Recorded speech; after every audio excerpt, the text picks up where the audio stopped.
அதான் இன்னும் காவடி இருக்குல்ல, அதை வந்து எப்படி வேணாலும் திருப்பலாம். இது வந்து இப்போதைக்கு அவங்க மண்ணிலேருந்து எடுத்து வச்சு வேறு இந்த மாதிரி வச்சுருக்காங்க தண்ணி ஊற்றுறது. நீ கட்டு நட்டும்போது தண்ணி அவங்க ஆக்சுவலாக கோயில் கட்ட ஐடியில் இருக்காங்களா இல்லை என்ன எப்படி எந்த கணக்கில் அப்படி வச்சுருக்காங்கன்னு தெரியல. புரியுதா? அது வந்து விசாரிச்சா தான் நமக்கு தெரியும். இருக்கு அது அவங்களுக்கு தான் தெரியும்.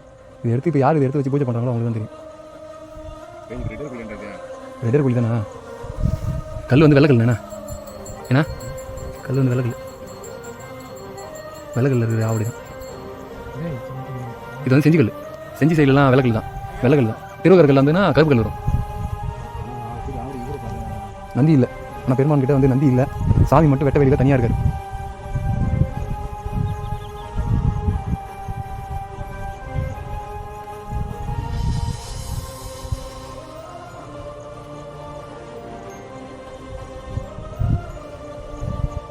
சாமி வந்து தெக்க பார்த்துருக்காரு.